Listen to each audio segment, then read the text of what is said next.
चलिए देखते हैं इंपॉर्टेंट क्वेश्चन एक।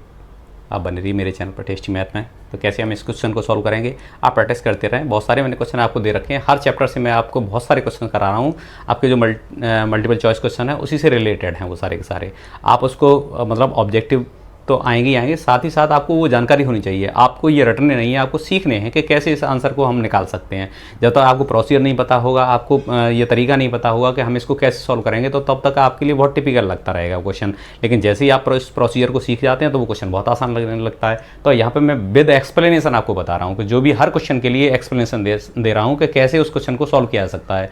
ऐसा नहीं है कि आप इसी क्लास में यहीं तक पढ़ेंगे, आपको आगे भी जाना है तो आप थोड़ी उसको समझ के चलें, जिससे कि आपको आगे दिक्कत ना आए। तो देखिए इस question in the given figure, बहुत सारे क्वेश्चन हैं, उन्हें आप पहले भी कराए हैं इसी तरह के। तो उसी तरह का एक और क्वेश्चन है इस बार, लेकिन थोड़ी साइड्स उसमें चेंज हो गई हैं। In the given figure A B is parallel to B C, यानी ए बी दे रखा है वो किसके है, Q R K. A B is parallel to Q R, A B is parallel to Q R, sorry. तो A B की हमें distance 3 दे रखी है और ये 9 दे रखी है। अब फाइंड करवाया, find the value of P B. P से लेके बी तक की डिस्टेंस हमें फाइंड कराई, यानी कि ये जो डिस्टेंस है इसको फाइंड कराया। ये एक्स मान लें हम इसको, भाई यहाँ से पी भी हमने x मान लिया, और ये पी आर दिया हुआ 6, ये गिवन है। ये डिस्टेंस हमें कितनी दे रखी है, ये 6 दे रखी है। अब ये 3 दी है, ये 9 दिया है। तो देखिए अब पहले ट्राइंगल्स को हम ये देखेंगे कि ये सिमिलर हैं या नहीं है, क्योंकि रेशियो निकालने के लिए आप इसको रेशियो डिवाइड कर सकते हैं, लेकिन यही पता नहीं है कि सिमिलर हैं या नहीं है। तो पहले हम ये देखेंगे ये ट्राइंगल्स हमारे दोनों सिमिलर हैं या नहीं है। तो सिमिलर के लिए क्या देखेंगे, ये पहले बता रही है ए बी जो है इसके क्यू आर के पैरेलल है। अब ट्राइंगल कौन सा वाला, ई ए बी, ये वाला ट्राइंगल, एक ये हो गया और एक ये बड़ा वाला ट्राइंगल ये वाला हो जाएगा। ये पूरा का पूरा हो जाएगा दोनों ट्राइंगल। तो इन दोनों ट्राइंगल्स में क्या होगा, सिमिलरिटी हमें चेक करनी है, क्योंकि सिमिलरिटी पता चल जाएगी तो करस्पॉन्डिंग साइड्स का रेशियो इक्वल होता है, ये जानते हैं हम। ठीक है, तो सिमिलरिटी कैसे पता करें, जब ये पैरेलल हो जाएंगे तो ये हमारे पास में करस्पॉन्डिंग एंगल इक्वल हो जाते हैं। तो angle A P A B और पी क्यू आर कैसे होंगे, बराबर बराबर होंगे, और ये वाला दोनों के लिए कॉमन ही हो जाएगा। एंगल भाई ए पी बी के लिए और क्यू पी आर के लिए, ये एंगल तो बीच वाला ये तो कॉमन ही है, चाहे आप इसको लिए छोटे ट्राइंगल में देख लीजिए यहाँ, तब भी ये एंगल हमारे पास में इतना ही होगा।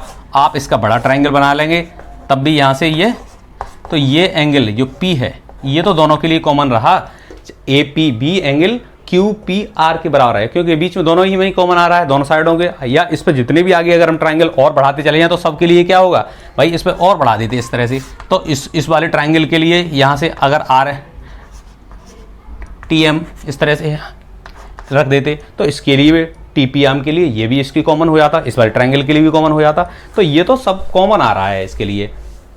तो जब कॉमन आ रहा है तो हमारे पास जब एंगल प्रॉपर्टी क्या कहती है, सिमिलरिटी, जब ये एंगल इसके बराबर है और ये वाला एंगल करस्पॉन्डिंग एंगल वाली प्रॉपर्टी से हमारे बराबर हो गई, क्योंकि ये लाइन दोनों पैरेलल है, ये लाइन इसके पैरेलल है, और ये ट्रांसवर्सल हो जाएगा। पी क्यू क्या हो जाएगा, ट्रांसफर। जब भी दो लाइन पैरेलल हो उनको ट्रांसफर काटता तो ये एंगल कैसे हो जाते हैं, इक्वल हो जाते हैं।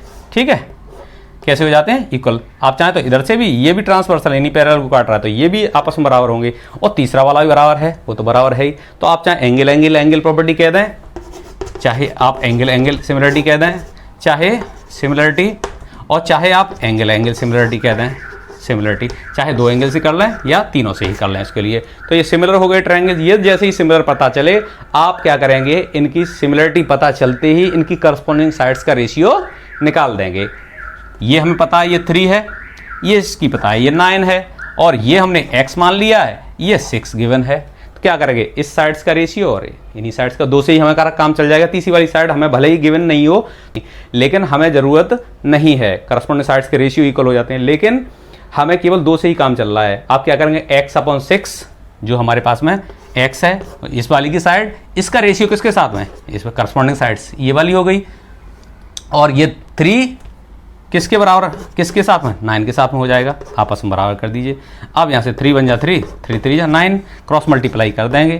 3x = 6, देन x = 2 आ जाएगा। 3 2 जा 6।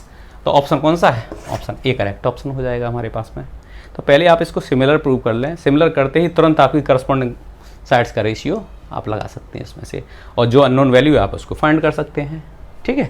तो ऐसे कई मैंने क्वेश्चंस कराए हैं कि आप थोड़ा सा ध्यान देंगे, आप ये देख लें कि ये हमारे पास में पैरेलल हैं दोनों साइड। पैरेलल लगने के बाद में तो कोई दिक्कत ही नहीं आती है अगर, और वरना अगर पैरेलल नहीं है तो फिर आपको एंगल प्रॉपर्टी जैसे हमने यहाँ तुरंत लगा दी, फिर आपको चेक करना पड़ेगा एंगल लगाएं या हमारे पास साइड लगानी है या फिर साइड एंगल साइड सिमिलरिटी लगानी है, कौन सी वाली जगह से, क्योंकि एक इंक्लूडेड एंगल वो तो इक्वल दिखाई दे रहा है वहाँ से हमें, ठीक है भाई। दोनों ट्रायंगल है तो इंक्लूडेड एंगल, बाकी अब इन साइड्स का रेशियो चेक कर लीजिए, तो आप साइड एंगल साइड लगा सकते हैं अगर किसी क्वेश्चन में इस तरह से दिया हो, ठीक है। लेकिन यहाँ से क्या दिया है हमें, ये साइड दे रखी है और ये साइड दे रखी है, एक साइड दी हुई है और ये तीसरी वाली ये वाली साइड दे रखी है। और जब ये कहा गया ये पैरेलल हैं, इसका मतलब जब भी पैरेलल होते हैं ट्रांसफर काटता है तो करस्पॉन्डिंग एंगल इक्वल हो जाते हैं। तो हमें एंगल वाली प्रॉपर्टी से दिखाई दे गया कि क्या हुआ, वो एंगल सिमिलरिटी इसमें लग सकती है, एंगल सिमिलैरिटी, ठीक है। क्योंकि तीनों ही एंगल की जरूरत नहीं पड़ती है किसी भी ट्रायंगल की, हमारे पास में कैसे हैं, दो एंगल इक्वल हैं तो तीसरा वाला ऑटोमेटिक ही बराबर हो जाएगा। जब बराबर है तो 180 में से माइनस करेंगे तो उसकी बराबर ही बैठेगा, ठीक है। उसको भी एंगल को तो 180, क्योंकि ट्रायंगल के सम कितने होते हैं 180 होता है, तो इस हिसाब से हम सिमिलरिटी लगाएंगे और बस ये करस्पॉन्डिंग साइड्स का रेशियो लगाया, यहाँ से आंसर इसका निकल आएगा। तो ऑप्शन हमारे पास में जो ए है वो करेक्ट ऑप्शन हो जाएगा, ठीक है।